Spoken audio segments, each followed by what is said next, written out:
DJ विकास बोल बोल लबरी बोल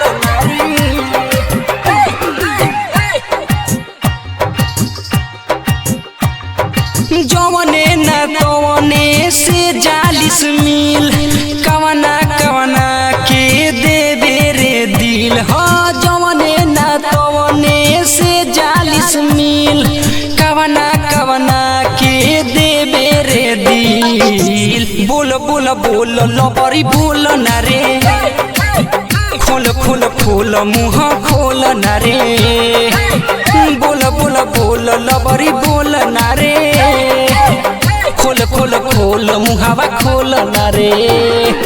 डीजे विकास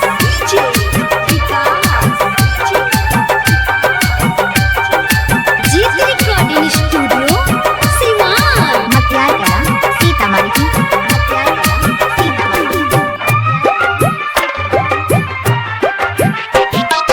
काल्हे हम देखनी फुलवारी में बाड़े धराइल आज बसवारी में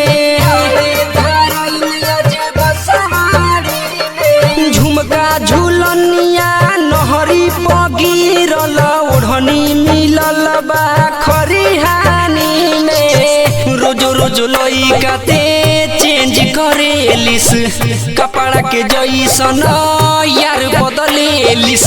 लीला राप सटले बाड़े बिंदिया गोल केतना दीवाना के दिल जाला डोल। बोल बोल बोल लबरी बोल ना रे सुन ना रे खोल खोल खोल मुँह खोल ना रे। हाँ बोल बोल बोल लबरी बोल ना रे खोल खोल खोल मुहावा खोल ना रे। डीजे विकास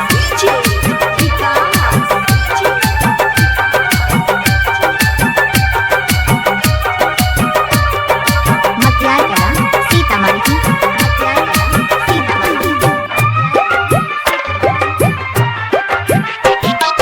गजबे के तोहर नाम पाराचार बा खेल लेते खेल जबले बनल बाजार बा खेल जबले बनल बाजार बा। उठवा के लाली तोर बड़ी चमकदार बा अखिया में कजरा बड़ी जाना मारबा। राइटर करन के बतिया न मनलिस कुमार सलू के बड़ी तरह सबलिस।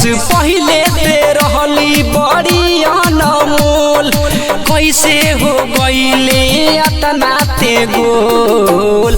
बोल बोल बोल झबरी बोल ना रे खोल खोल खोल मुँह खोल ना रे बोल बोल बोल झबरी बोल ना रे खोल खोल खोल मुहावा खोल ना रे।